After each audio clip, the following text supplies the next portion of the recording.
The stagecoach lurched violently to the left, throwing Penelope Kane against the wooden frame with such force that her bonnet flew off. And when she opened her eyes again after the world stopped spinning, she found herself alone in a ravine with nothing but sagebrush and silence stretching in every direction under the merciless Dakota sun. She had been traveling for 3 weeks from Boston to meet Samuel Owens, the rancher who had answered her advertisement in the Matrimonial Gazette with letters so thoughtful and kind that she had convinced herself marriage to a stranger 1,500 miles away was preferable to remaining a burden on her sister's struggling household. The journey had been long and uncomfortable, but Penelope had kept her spirits up by rereading Samuel's letters, imagining the life they might build together on his cattle ranch outside Sioux Falls, South Dakota. She had pictured a modest home, perhaps a garden where she could grow vegetables, and children someday running through the prairie grass. Never had she imagined this. The stagecoach driver and the other passenger, a whiskey salesman from Omaha, had both been thrown clear when the wheel hit that gopher hole, and the whole contraption tipped sideways. Penelope had called out for them, her voice growing hoarse as the hours passed, but received no answer except the wind. She had climbed out of the ravine as the sun began to set, hoping to see the road, but everything looked the same in every direction. Rolling hills covered in dry grass, scattered rocks, the occasional twisted tree. She had walked what she thought was north, then east, but as darkness fell she realized she had no idea where she was going. The first night was the worst. Penelope had never spent a night outdoors in her 22 years. The sounds terrified her, strange howls and rustlings that made her press herself against a boulder and pray until dawn. She had no food, no water, no supplies except the clothes on her back and the small reticule that had somehow remained on her wrist through the accident. Inside were Samuel's letters, a few coins and a daguerreotype of her mother, nothing that would keep her alive in this wilderness. By the second day, her lips were cracked and bleeding from thirst. She had found a muddy depression that might have been a dried creek bed and dug with her hands until she found damp soil, but there was no water. Her fine traveling dress, a dove-gray silk that had taken her months to save for, was torn and filthy. Her feet ached in her button boots, which had been made for city sidewalks, not rough prairie terrain. She kept walking, driven by the certainty that if she stopped moving, she would die out here and Samuel would never know what happened to her. The thought of Samuel kept her going. She knew him only through his words on paper, but those words had revealed a man of depth and kindness. He wrote about his ranch with obvious pride, but also admitted to loneliness. He had come to Dakota Territory 5 years ago after his parents died, determined to make something of himself. He was 25 years old, he had told her, and ready to settle down with a good woman who would not mind hard work and simple living. Penelope had responded honestly that she had no fortune and no prospects, but she could read and write, keep house, and was not afraid of hard work. She did not mention that her brother-in-law had made it clear she could not stay with them forever, that her sister had 4 children already and barely enough to feed them. Pride kept her from admitting she was choosing marriage to a stranger partly out of desperation. But Samuel's subsequent letters had made her believe it might be more than a practical arrangement. He wrote about books he had read, about watching the sunrise over the prairie, about his dreams for the future. He sent her a small pressed wildflower with a note saying these grew all around his property in the spring, and he hoped she would like them. That gesture had touched something in Penelope's heart. A man who would press a wildflower and send it to a woman he had never met was a man capable of tenderness. Now she would never meet him. The thought brought tears to her eyes, but she had no moisture to spare for crying. Her tongue felt thick and swollen in her mouth. The sun beat down relentlessly, and she had long since lost her bonnet. Her face felt tight and hot, surely burned. She stumbled over a rock and fell hard, scraping her palms bloody. For a long moment she just lay there, wondering if it would be easier to simply give up. Then she heard it. Water. The sound was faint but unmistakable, a trickling somewhere nearby. Penelope forced herself to her hands and knees and crawled toward the sound. It took her nearly an hour to find it. A small spring bubbling up between two rocks, creating a pool no bigger than a washbasin before disappearing back into the earth. She fell on it like an animal, drinking until her stomach cramped, then forced herself to stop and wait before drinking more. The water was cool and tasted of minerals, and it was the most wonderful thing she had ever experienced. She stayed by the spring as the sun set on her second day lost. At least she had water now. But she had not eaten since the morning of the accident, and hunger gnawed at her belly. She tried to remember what she knew about surviving in the wilderness, which was precisely nothing. Her education had covered literature, needlework, basic arithmetic, and household management. She could recite poetry and play the piano tolerably well. None of these skills helped her now. The third day dawned clear and already hot.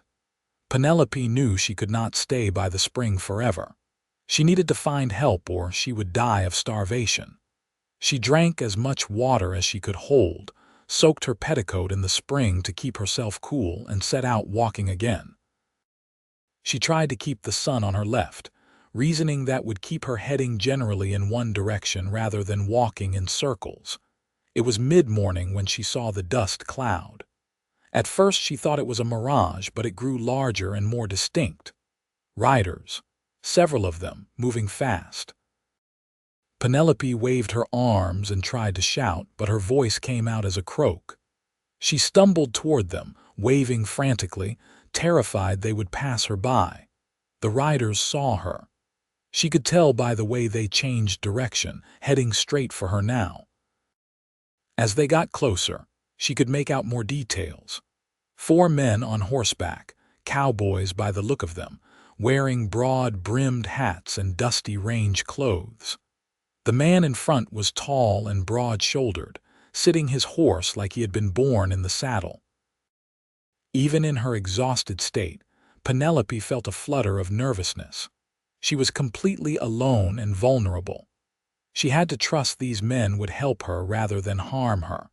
The lead rider reached her first, pulling his horse to a stop in a spray of dust and dirt.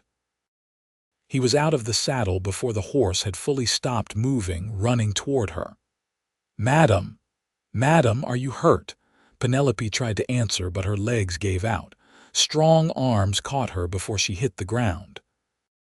She found herself looking up into the most striking face she had ever seen. All sharp angles and intense blue eyes under the shadow of his hat brim.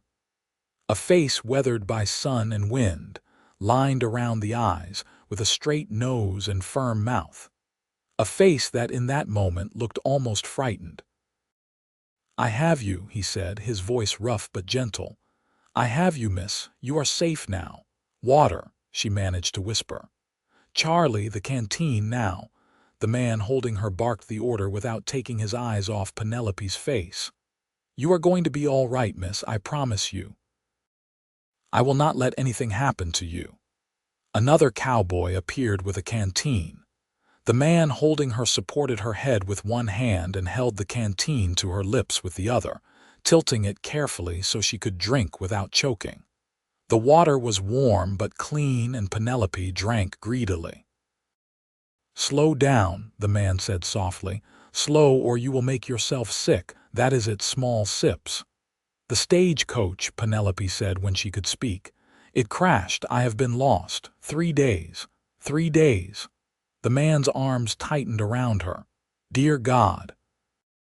"You have been out here for 3 days alone," she nodded weakly. The world was starting to swim around her, gray spots dancing at the edges of her vision. "Do not faint on me. the man said, and there was a command in his voice that somehow made Penelope focus on staying conscious. "Stay with me." "Tell me your name." "Penelope Kane," she whispered. "I am looking for Samuel Owens. Do you know him? I am supposed to marry him." The man went completely still. Penelope felt the change in him, the way his whole body seemed to freeze. When he spoke again, his voice was strange, choked. "You are Penelope, my Penelope," she blinked up at him, confused. "You're Penelope." "I am Samuel Owens," he said, and his blue eyes were suddenly bright with moisture. "I am Samuel. I have been searching for you for 3 days. The stagecoach company sent word the coach never arrived. I have not slept, have barely stopped moving trying to find you, I thought." His voice broke. "I thought you were dead." Penelope stared at him, trying to make sense of his words through the fog in her head. This was Samuel. This strong, handsome man holding her so carefully was her intended husband. "You came looking for me." "Of course I came looking for you," Samuel said fiercely. "From the moment I heard you were missing, I have done nothing but search. I will never forgive myself for not meeting the stagecoach personally. If I had been there, this would never have happened. You would have been safe." "You could not have known," Penelope said weakly. "Not your fault." "We need to get her to a doctor," one of the other cowboys said. "Samuel, she looks half dead." "We ride for town," Samuel said, "fast as we can without jostling her too much. Someone give me a blanket to wrap her in, she has sunstroke for certain." They bundled Penelope in a blanket despite the heat, because Samuel said sunstroke victims needed to be protected from further sun exposure and kept hydrated. He lifted her onto his horse as if she weighed nothing, then swung up behind her, settling her against his chest and wrapping one arm firmly around her waist. "I have you," he said again, and this time it sounded like a promise. "I will not let you go. You are safe now, Penelope, I swear it." The ride to Sioux Falls passed in a blur. Penelope drifted in and out of consciousness, aware only of the steady beat of Samuel's heart against her back, the strength of his arm holding her secure, and his voice, low and constant in her ear, telling her to hold on. They were almost there. She was doing so well. She was the bravest woman he had ever known. The doctor's office was cool and dim.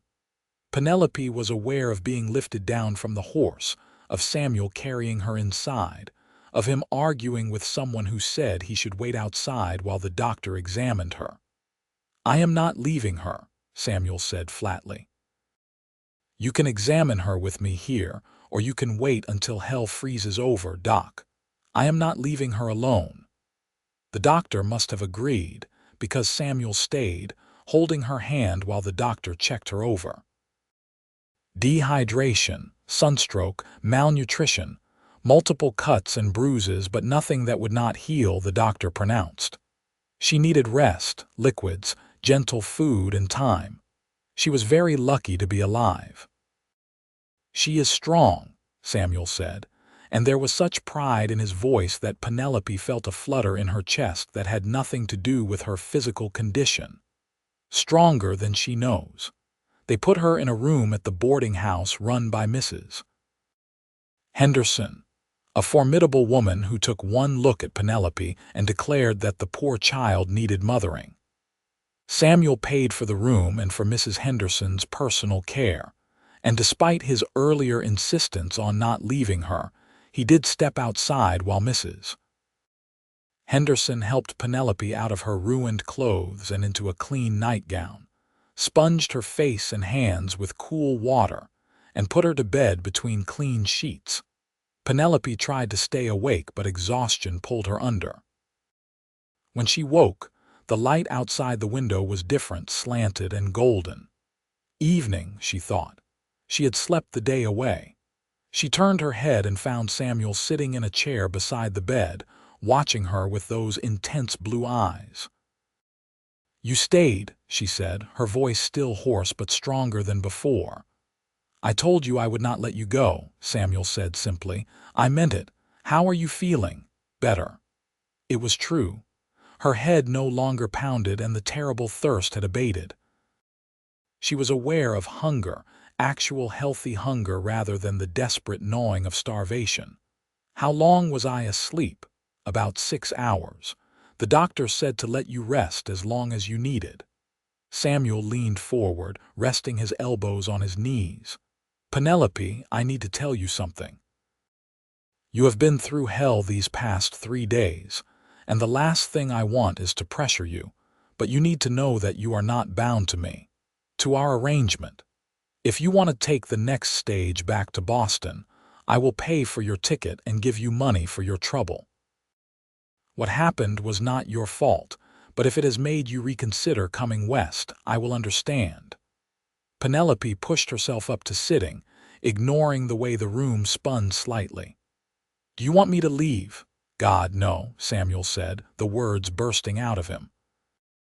No, I want you to stay more than I have wanted anything in my life. But I want you to stay because you want to, not because you feel obligated. I want to stay, Penelope said, and realized as she said it that it was true. She had been drawn to Samuel through his letters, but meeting him in person, seeing the fear and relief in his eyes when he found her, the gentleness with which he had cared for her, had cemented something in her heart. If you still want me, still want you. Samuel's laugh was shaky. Penelope, I have been half in love with you since your second letter, when you told me about reading to the children at your sister's house and how you loved the sound of their laughter. When I got word you were missing, I thought my heart would stop. These 3 days have been the longest of my life, and now that I have found you, now that you are real and here and alive. He reached out and took her hand carefully, as if she might break. I know we do not know each other yet, not really, but I give you my word that I will spend the rest of my life trying to make you happy if you will have me. Penelope felt tears spilling down her cheeks, but these were not tears of fear or despair. I thought I was going to die out there, she whispered. I kept thinking about never getting to meet you, never getting to see your ranch or the wildflowers you wrote about. That was what made me keep going. The thought of you. Samuel made a sound that was half laugh, half sob. He stood up and sat on the edge of the bed, gathering her into his arms with infinite care. My brave girl, he murmured into her hair. My brave, brave girl. I am so sorry. I am so sorry you went through that alone. I am not alone anymore, Penelope said, wrapping her arms around him and holding tight. She could feel him trembling, feel the tension in his muscles, the way he was holding her as if she were something precious and fragile. It occurred to her that he had been terrified, that he still was, that finding her had not erased his fear of losing her. No, Samuel agreed roughly. You are not alone anymore, and if I have anything to say about it, you never will be again. They stayed like that for a long time, just holding each other. Penelope breathed in the smell of him, horse and leather and sweat and something underneath that was just Samuel. She felt his heart beating against hers, steady and strong. For the first time since the stagecoach crash, she felt truly safe. Eventually, Mrs. Henderson knocked and came in with a tray of food. Beef broth, bread with butter, weak tea with honey. Invalid food, but it smelled like heaven. Samuel released Penelope reluctantly and sat back, though he kept hold of her hand while Mrs. Henderson set up the tray. You need to eat something too, Mr. Owens, Mrs. Henderson said sternly. You look half dead yourself. When is the last time you ate? I do not remember, Samuel admitted. I will bring up another tray, Mrs. Henderson said. You young people, wearing yourselves to nothing. Eat both of you, and then Miss Kane needs more rest. She bustled out, leaving them alone again. Samuel helped Penelope with the broth, holding the bowl steady while she managed the spoon with shaking hands.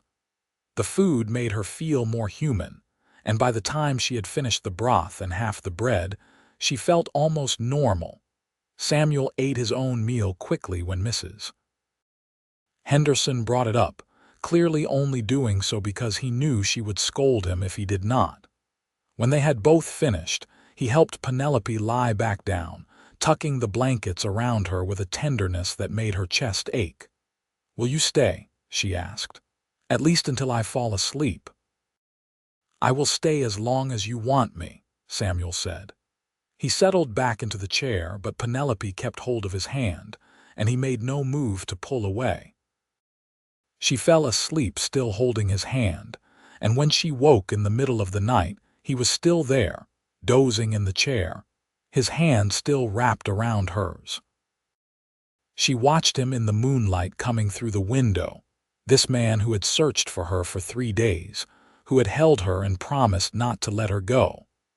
She had come west to marry a stranger, but looking at Samuel now, she felt like she had known him forever. Over the next few days, Penelope recovered her strength. The doctor came daily to check on her and pronounced himself satisfied with her progress.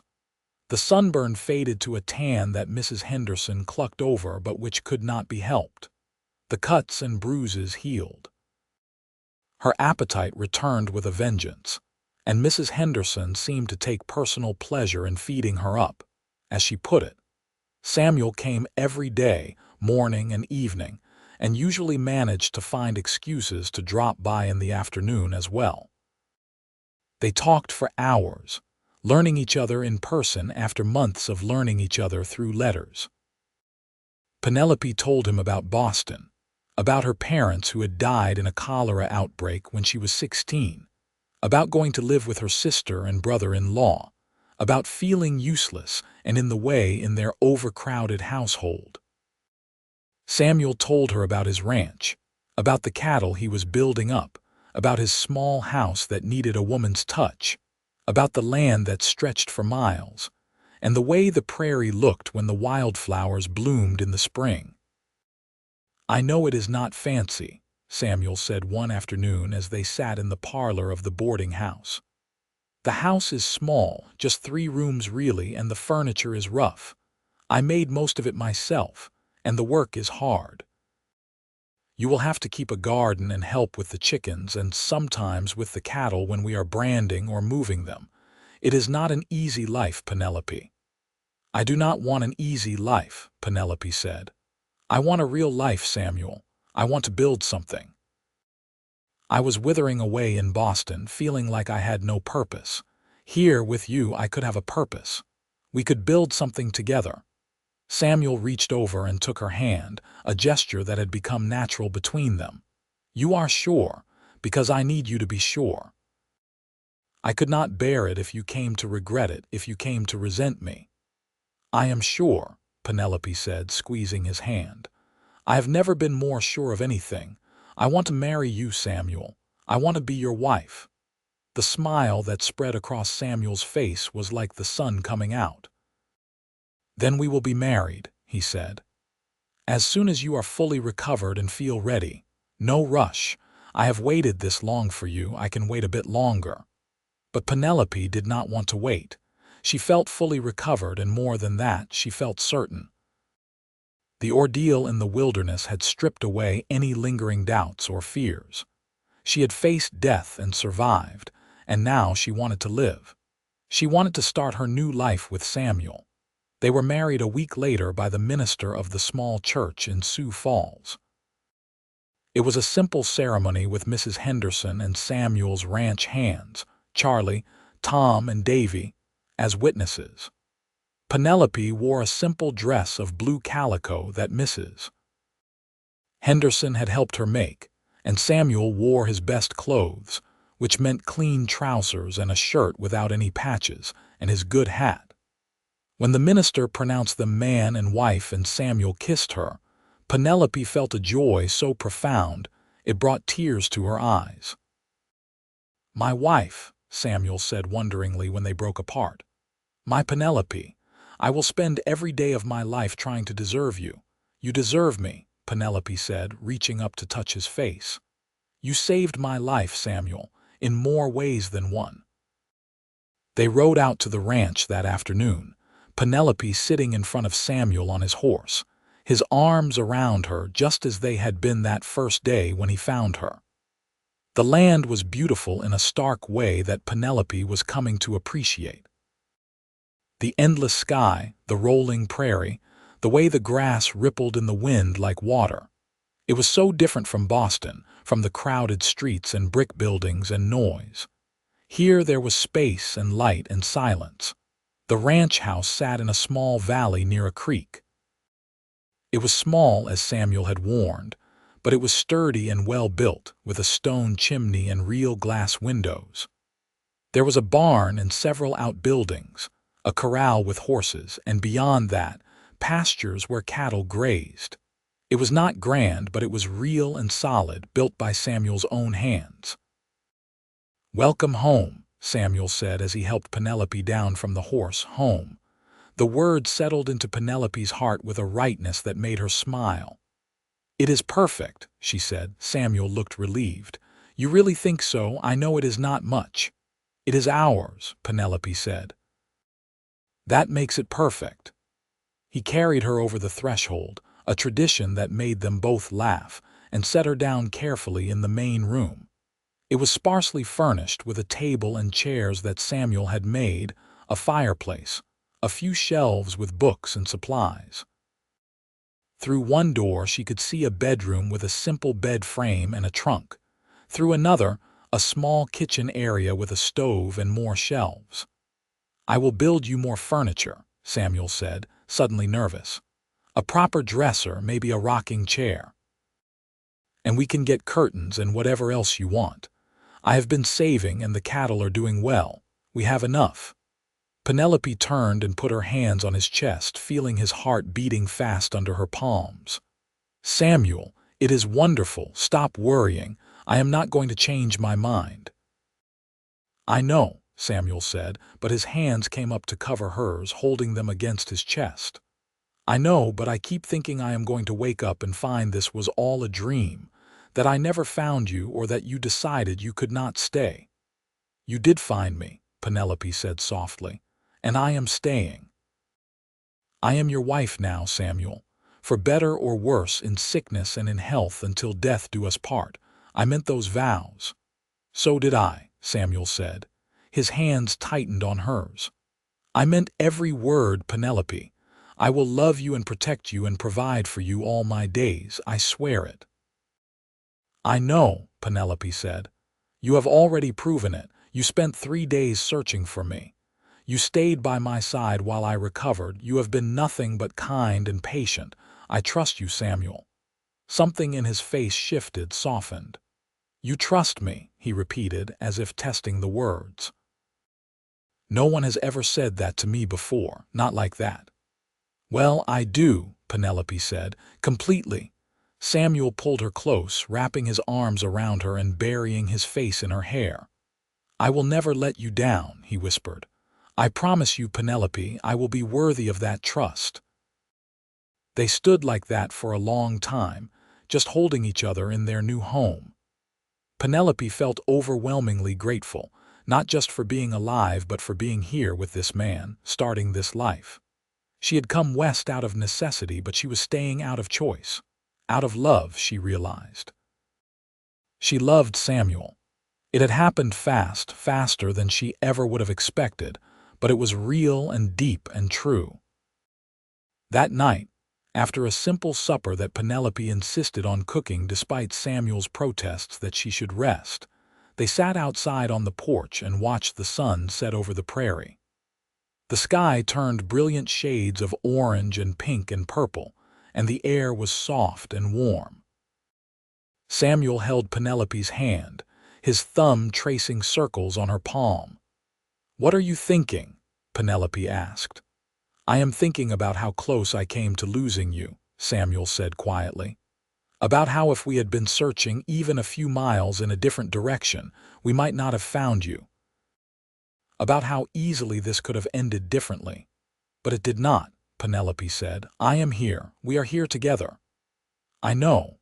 Samuel turned to look at her, his blue eyes serious in the fading light. but it made me realize how precious this is, how precious you are. I will not take a single day for granted, Penelope. Not one. Neither will I, Penelope promised. She leaned her head on his shoulder and they sat together until the stars came out, bright and uncountable in the vast Dakota sky. Life on the ranch was hard work, as Samuel had warned, but Penelope found she did not mind. She woke early every morning with Samuel, made breakfast while he went out to tend the horses and cattle, and spent her days keeping the house, tending the garden she planted, caring for the chickens Samuel bought her. It was simple work, but satisfying in a way her life in Boston had never been. She could see the results of her labor in the vegetables growing in neat rows, in the clean house, in the meals she put on the table. Samuel was unfailingly kind and patient with her, teaching her things she needed to know about ranch life, helping her when tasks proved too difficult, praising her efforts even when they fell short. He worked long hours, leaving before dawn and often not returning until after sunset, but he always made time for her. They would sit together after supper, talking about their days, making plans for the future, sometimes just sitting in comfortable silence. The physical side of their marriage developed slowly, naturally, without awkwardness. Samuel was gentle and careful with her, always making sure she was comfortable, always putting her needs first. Penelope had been nervous, having no experience and only vague ideas of what to expect, but Samuel made it easy. He made her feel beautiful and desired and cherished. In his arms, she felt safe and loved. As summer turned to autumn, the ranch prospered. The cattle were healthy, the garden produced abundantly, and Samuel was able to hire on another hand to help with the work. Penelope canned vegetables for the winter, learning from Mrs. Henderson, who came out to visit several times. She made friends with the wives of neighboring ranchers, women who welcomed her warmly and shared advice and recipes and gossip. She wrote to her sister in Boston, telling her about her new life, about Samuel, about the ranch. Her sister wrote back expressing relief that Penelope was safe and well, and happiness that she had found a good man. The letters from Boston seemed to come from another world, another life. Penelope could barely remember the unhappy, uncertain woman she had been. That woman had died in the wilderness and been reborn when Samuel found her. "I have been thinking," Samuel said one evening as they sat on the porch watching the sunset, something that had become their evening ritual, "about expanding the herd. If the winter is good and we do not lose too many cattle, I think we could buy more in the spring, build up the ranch." "That sounds wonderful," Penelope said. She was wrapped in a shawl against the cooling air, tucked against Samuel's side with his arm around her. "It would mean more work," Samuel warned. "We might need to hire more hands, and it would be a few years before we saw real profit. But eventually, if things go well, we could build a bigger house, one with a real parlor and separate bedrooms." "Separate bedrooms," Penelope teased. "Why would we need separate bedrooms?" Samuel grinned and pulled her closer. "For the children," he said. "Eventually, if you want them." "I want them," Penelope said softly. The idea of children, of building a family with Samuel, filled her with warmth. "Do you?" "Very much," Samuel said. "I want sons to teach about ranching, daughters to spoil. I want a house full of noise and laughter.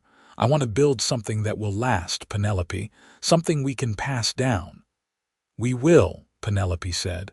"We are already building it. Every day we are building our life together." Samuel turned and kissed her, slow and sweet. "I love you," he said against her lips. "I do not think I have said it enough.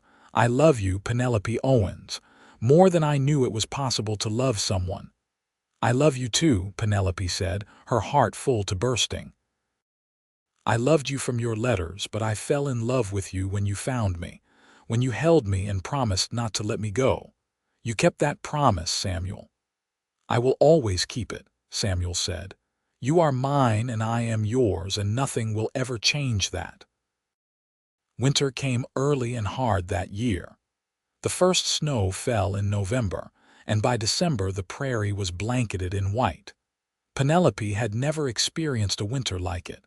The cold was brutal, biting through layers of clothing, turning the water in the bucket to ice overnight.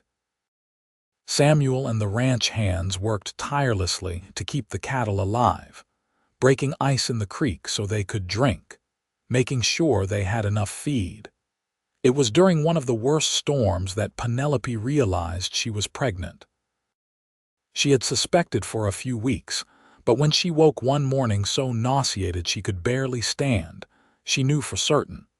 She waited until that evening, until Samuel came in half frozen from working in the cold all day, to tell him. "Samuel," she said as he stood by the fire warming his hands. "I have something to tell you." He turned, always alert to her tone. "What is it? Are you all right?" "I am fine," Penelope said, suddenly nervous. They had talked about children, but in abstract terms someday in the future. This was real and immediate. "I am pregnant, Samuel. We are going to have a baby." For a moment Samuel just stared at her, his face blank with shock. Then it transformed, joy spreading across his features like sunrise. "A baby, Penelope, truly, truly," she said, laughing at his expression. "Sometime in late spring, I think." Samuel crossed the room in 2 strides and swept her up in his arms, spinning her around. "A baby," he shouted. "We are going to have a baby." "Samuel, put me down," Penelope laughed, clinging to him. "You will make me dizzy." He set her down carefully, immediately contrite. "I am sorry." "Are you all right? Should you be standing? Should you sit down? Do you need anything?" "I need you to stop fussing," Penelope said, though she was smiling. "I am pregnant, not made of glass. I am fine." But Samuel was not to be deterred from fussing. For the rest of the winter, he treated Penelope like she might break at any moment. He would not let her do heavy work, insisted she rest frequently, made sure she had plenty to eat. It was both endearing and occasionally annoying, but Penelope knew it came from love, from the same fear he had felt when she was lost, of something happening to her. The winter seemed endless, but eventually the snow began to melt and the prairie turned from white to brown to green. Wildflowers bloomed everywhere, just as Samuel had described in his letters, carpets of color stretching in every direction. Penelope's belly grew round and heavy, and by May she was waddling more than walking, uncomfortable and ready for the baby to arrive. It was a difficult birth. Penelope labored for nearly a full day while Samuel wore a path in the ground outside, refusing to go more than a few feet from the house. Mrs. Henderson had come out to help, along with the doctor from Sioux Falls, and they both assured Samuel repeatedly that Penelope was doing fine, that first babies often took a long time. When the baby finally arrived, a healthy boy with a lusty cry, Samuel burst into the room despite Mrs. Henderson's protests. He went straight to Penelope, who was exhausted but smiling, and kissed her forehead, her cheeks, her lips. "You did it," he said, his voice thick with emotion. "You are amazing. Are you all right? Please tell me you are all right." "I am fine," Penelope said, too tired to say more. She looked down at the baby in her arms, tiny and red-faced and perfect. "Look at him, Samuel. Look at our son." Samuel looked, and Penelope saw tears streaming down his face. "He is beautiful," Samuel whispered. "He is perfect, like his mother." They named him Thomas, after Samuel's father. Little Tommy was a good baby, sleeping well and eating heartily. Samuel was utterly besotted with him, spending hours just holding him and staring at him in wonder. Penelope would wake in the night to feed the baby and find Samuel already awake, watching them both with such love in his eyes it made her heart ache. "I never knew," Samuel said one night as they sat together. Penelope nursing Tommy while Samuel held them both. "I never knew it was possible to love like this, to love you both so much it almost hurts." "I know," Penelope said softly. "I feel it too." Life settled into a new rhythm with the baby. It was exhausting, especially in the beginning, but also joyful. Penelope loved being a mother, loved watching Tommy grow and change every day. Samuel was a wonderful father, patient and gentle, always willing to help with the baby even after long days working the ranch. The ranch continued to prosper. Samuel was able to expand the herd as he had planned, and the cattle brought good prices at market. They began saving money, planning for the bigger house Samuel had promised. Not right away, they agreed, but eventually. For now, the small house was full enough with the three of them. When Tommy was 6 months old, Samuel came home one evening with news. The stagecoach company had found the wreckage of the coach that had crashed, along with the bodies of the driver and the whiskey salesman.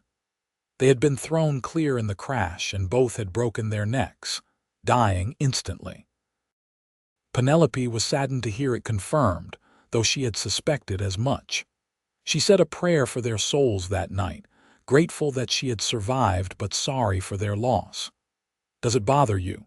Samuel asked as they lay in bed that night, Tommy asleep in his cradle nearby. "To think about it, sometimes," Penelope admitted. "I still have nightmares occasionally, about being lost, about the thirst and the fear. But then I wake up and you are here and Tommy is here, and I remember that it brought me to you. I cannot regret something that gave me this life." "You were so brave," Samuel said, pulling her close. "Those 3 days you survived alone. Most people would have given up, but you kept going. You fought to live." "Because I had something to live for," Penelope said. "I had you waiting for me, even though I had never met you. I had the idea of this life, of our future. That was enough to keep me going." Samuel was quiet for a moment, and when he spoke his voice was rough with emotion. "When I found you, when I saw you standing there in the middle of nowhere, sunburned and exhausted but alive, I made a promise to myself. I promised that I would spend the rest of my life making sure you never regretted surviving, making sure you knew every day how precious you are, how grateful I am that you are here." "You have kept that promise," Penelope said, tears slipping down her cheeks. "Every single day, Samuel. You have made me so happy, happier than I ever imagined being." "Good," Samuel said fiercely, "because you have made me happy too. You and Tommy, you are everything to me, my whole world." They lay together in the darkness, holding each other, listening to their son's soft breathing. Penelope thought about the woman she had been, traveling west to marry a stranger, hoping for a better life. She had found so much more than that. She had found love, real and deep and lasting. She had found home. The years passed in a blur of happiness and hard work. Tommy grew from a baby to a toddler to a small boy, full of energy and curiosity and mischief. Penelope had another baby, a daughter they named Sarah, and then 2 years later another son, Michael. The small house became crowded, but they made it work until Samuel could build the larger house he had promised. The new house went up over the course of a year, built slowly as time and money allowed. It was a fine house, 2 stories with a real parlor, a separate kitchen, and 4 bedrooms upstairs. Penelope cried when Samuel carried her over the threshold of the new house, just as he had carried her over the threshold of the old one. It seemed impossible that so much had changed, that the frightened mail-order bride who had arrived 7 years ago had become this woman with a husband and children and a beautiful home. The ranch was successful now, one of the larger operations in the area. Samuel had hired several permanent hands and could afford to pay them well. They had money in the bank, new furniture in the house, fine dresses for Penelope and the children. But the wealth did not change them. Samuel still worked as hard as any of his hands, still came home every evening to have supper with his family. Penelope still kept the house herself, still cooked and cleaned and gardened, though she had help now when she needed it. They were pillars of the small community that had grown up around Sioux Falls. Samuel served on the town council. Penelope helped organize church socials and taught Sunday school. Their children were healthy and happy, growing up strong on the prairie. It was a good life, a rich life, built on love and hard work and commitment. On their 10th anniversary, Samuel took Penelope back to the place where he had found her. It took some searching to find the exact spot, but eventually they stood together in the place where their story had really begun. The spring where Penelope had found water was still there, still bubbling up between the rocks. "I come here sometimes," Samuel admitted. "When I am out riding, checking on the cattle, I come here and I remember. I remember how scared I was that I would not find you.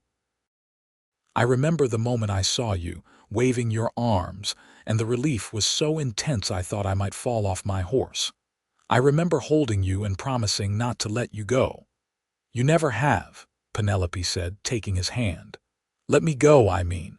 You have held on to me for 10 years, Samuel. Through everything." "I will hold on for 50 more," Samuel said, "for as long as God gives us. I meant what I said that day, Penelope. I will never let you go." Penelope turned to face him, this man she loved more than life itself. His face was more lined now, weathered by years of sun and wind and hard work. There was gray at his temples, but his eyes were still the same intense blue, still looked at her with the same love and wonder they had held that first day. "I love you," she said. "I have loved you since the moment you caught me when I fell, since you held the canteen to my lips and told me I was safe, since you held my hand while I recovered and promised to protect me. I will love you until the day I die, Samuel Owens. And I will love you beyond that," Samuel said. He pulled her close and kissed her, there in the middle of the prairie where he had found her a decade ago. "Beyond death, beyond forever. You are my heart, Penelope, my home, my everything."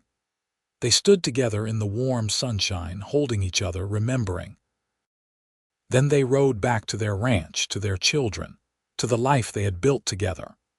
The life that had begun with 3 terrible days of being lost and had transformed into a lifetime of love. Years continued to unfold like chapters in a beloved book. Tommy grew tall and strong, learning the ranch business from Samuel, already showing signs of being a natural rancher like his father. Sarah was bright and curious, always asking questions, always reading whatever books she could get her hands on. Michael was the daredevil, the one who gave Penelope gray hairs with his antics, climbing trees and racing horses, and generally giving everyone heart attacks. When Tommy was 16, he began courting the daughter of a neighboring rancher, a sweet girl named Elizabeth. Samuel and Penelope watched with amusement and nostalgia as their eldest son fell in love. It reminded them of their own beginning, though Tommy and Elizabeth's courtship was considerably less dramatic. "He is so young," Penelope said one evening as they watched Tommy ride off to visit Elizabeth. "He is the same age I was when I wrote my first letter to you," Samuel pointed out, "old enough to know his own heart." "That is different," Penelope protested. "We were both ready to settle down. Tommy is still just a boy." "He is becoming a man," Samuel said gently, "and we have to let him. Just as someday we will have to let Sarah and Michael make their own choices, live their own lives." It was a bittersweet truth. Penelope was immensely proud of her children, loved watching them grow and develop into their own people. But she also mourned the passage of time, the swift flight of years that seemed to accelerate as she got older. It seemed like only yesterday she was holding Tommy as a newborn, and now he was nearly grown, but there were still good years ahead. Sarah showed no signs of wanting to court anyone yet, too interested in her books and her studies. Michael was only 12, still very much a child despite his wild streak. And Samuel was still strong and healthy, still working the ranch, still holding Penelope close every night and telling her he loved her. They added 2 more children to their family, twin girls born when Penelope was 35.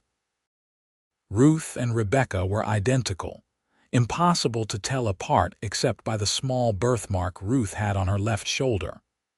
They were sweet-natured babies who grew into sweet-natured children, always together, always finishing each other's sentences. Samuel doted on them shamelessly, his baby girls, though Penelope pointed out that he had doted on Sarah just as much. The ranch continued to thrive. They had built a solid reputation for quality cattle, and buyers came from as far as Chicago to do business with them.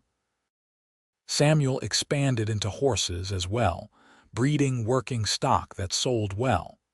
They were wealthy by frontier standards, though neither of them cared much about wealth for its own sake. What mattered was security, knowing their children would be provided for, that the life they had built would continue. Tommy married Elizabeth when he was 20, in a wedding that half the territory attended. Samuel gave them a section of land to start their own ranch, and Tommy proved himself more than capable of managing it. Within a few years, he and Elizabeth had 3 children of their own, making Samuel and Penelope grandparents. Watching Samuel with his grandchildren, seeing the joy on his face as he taught them to ride and told them stories, made Penelope fall in love with him all over again. Sarah surprised everyone by deciding to become a teacher. She went to a normal school in the East for 2 years, then came back to Sioux Falls and opened a school for the local children. She was a gifted teacher, patient and creative, and the children adored her. She eventually married a doctor who came west to set up practice, and they had 2 children, a boy and a girl. Michael did settle down eventually, though it took a near-fatal encounter with a wild Mustang to make him appreciate the value of caution. He married a spirited girl who was a match for his adventurous nature, and they ran a successful horse breeding operation together. They had 4 children, all boys, all as wild as their father had been.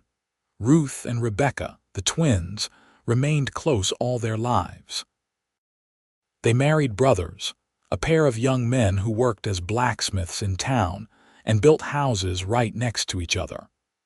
Their children grew up more like siblings than cousins, and the 2 families were inseparable. Through all of it, through weddings and births and the inevitable losses that came with time, Samuel and Penelope remained the center of the family. Their love was the foundation on which everything else was built. They were the example their children tried to emulate, the safe harbor their grandchildren ran to, the living proof that real love existed and endured. When they had been married for 30 years, Penelope developed a persistent cough that would not go away. The doctor, their son-in-law now, examined her and broke the news gently. Her lungs were weak, probably damaged by her exposure during those 3 days lost in the wilderness so many years ago. The condition was not immediately life-threatening, but she needed to be careful to avoid strain and cold. Samuel was devastated. He blamed himself for not protecting her, for not meeting that stagecoach personally all those years ago. Penelope had to remind him repeatedly that she did not regret anything, that those 3 days had brought them together, that she would go through it all again if it meant having the life they had built. "I am not dying," she told him firmly. "The doctor said I could live for many more years if I am careful. Stop treating me like I am at death's door." But Samuel could not help himself. He hired help for all the heavy household tasks, made sure Penelope rested frequently, worried constantly. It was both touching and frustrating. Penelope was not ready to be an invalid, not ready to give up her active life. But she understood Samuel's fear. After all, she felt the same fear whenever he came home with an injury, which still happened occasionally despite his age. They were in their early 60s when Samuel suffered a serious accident. A bull, normally docile, suddenly went wild and charged him. Samuel was gored in the leg, a deep wound that bled heavily. His ranch hands got him to the house and sent for the doctor, and Penelope spent 3 terrifying days wondering if her husband would survive. He did survive, but the leg healed poorly. He walked with a pronounced limp after that, and could no longer do the heavy ranch work he had always done.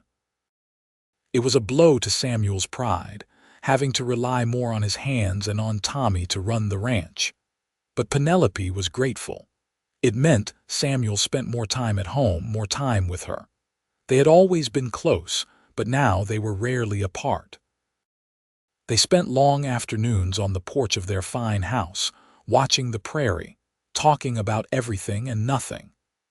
They remembered their early days together, laughed about the mistakes they had made, marveled at how their children and grandchildren had grown. They made plans for the future, though both knew their time was limited now. They had already lived longer than many of their generation, had been blessed with good health and happiness for decades. Whatever time remained was a gift. You ever regret it? Samuel asked one afternoon when they were both in their late 60s. Coming west to marry a stranger. Those 3 days lost and everything that followed. Never, Penelope said without hesitation. Not for a single moment. You gave me everything, Samuel. A home, a family, a life full of love and purpose. What could I possibly regret? I just want to make sure, Samuel said. I want to know that I kept my promises to you, that I made you happy. You did, Penelope said, taking his hand. His hand was gnarled now with arthritis, the fingers that had once been so strong and sure now stiff and painful. But his grip was still firm when he held her hand. You made me happier than I ever dreamed possible. Every promise you made, you kept. You protected me, provided for me, loved me. You never let me go, Samuel, not once in all these years. And I never will, Samuel said. Even when we are both gone from this world, I will find you in the next. I will search for you just like I searched for you in the wilderness, and I will find you, and I will never let you go.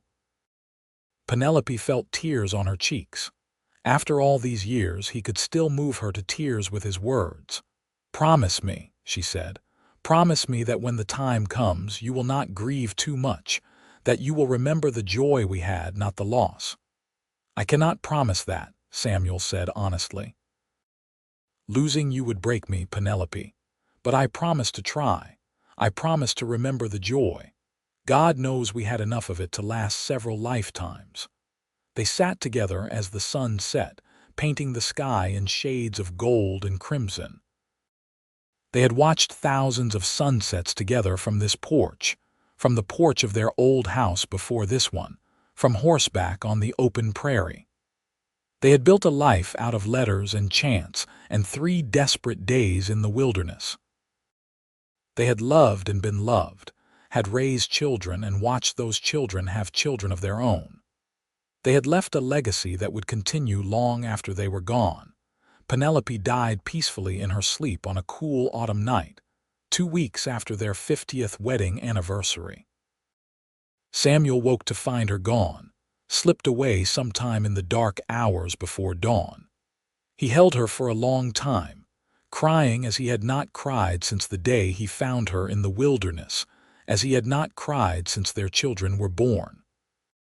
When their family came, summoned by Tommy, who had come by that morning, they found Samuel still holding Penelope, still whispering to her that he loved her, that he would find her again. The funeral was attended by what seemed like half of South Dakota. Penelope had touched many lives over her 50 years on the frontier, had been a friend and mother figure to countless people. But no one grieved like Samuel. He seemed to age years in the weeks following her death. the light going out of his eyes.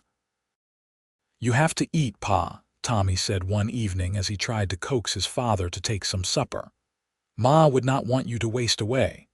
"Your mother was my whole world," Samuel said quietly. "I do not know how to be in a world without her." But slowly, painfully, Samuel found his way forward. He could not break his promise to Penelope, could not give up on life even though part of him wanted to. He spent time with his children and grandchildren, took comfort in their presence. He told them stories about Penelope, about their early days together, about the adventure that had brought them together. He wanted to make sure they remembered her, understood what an extraordinary woman she had been. On the first anniversary of Penelope's death, Samuel rode out to the place where he had found her. He was 71 years old now, his body worn and tired, but he made the journey. He stood by the spring where she had found water all those years ago, and he talked to her as if she could hear him. "I kept my promise," he said to the prairie wind. "I remembered the joy. It is hard without you, my love, harder than I imagined. But I am still here, still holding on to what we built together, still loving you with every breath I take. I will love you until my last breath, and beyond that if there is anything beyond." Samuel lived 3 more years after Penelope's death, long enough to see Tommy's eldest son take a wife, long enough to see 2 more great-grandchildren born. He spent his last years surrounded by family, by the legacy he and Penelope had created together. When he finally died, peacefully in his sleep just as Penelope had, it felt more like a relief than a tragedy. He had lived a long, full life. He had loved deeply and been loved in return. He had kept his promises. They buried him next to Penelope in the cemetery outside Sioux Falls, under a large cottonwood tree. The headstone, paid for by Tommy and the other children, was simple but beautiful. It bore both their names, their dates, and beneath that a simple inscription. He searched until he found her. He never let her go. The ranch passed to Tommy and his children, and from there to his grandchildren. The land that Samuel and Penelope had built their life on remained in the family for generations, a testament to their hard work and dedication. Their descendants spread across the West, but many returned to visit the original ranch, to stand where their ancestors had stood, to remember the love story that had started it all. The story of the mail-order bride who got lost for 3 days, and the cowboy who found her and swore never to let her go again, became family legend. Parents told it to their children, who told it to their children. It was a story about love and courage, about keeping promises and building something that would last. It was a story about 2 people who found each other against all odds and created a love that transcended time. And somewhere, perhaps in whatever comes after this life, Samuel and Penelope found each other again. He searched for her as he had promised, and when he found her, he pulled her close and whispered those words she had heard so many times before. "I have you. I will never let you go again." And she believed him, just as she always had.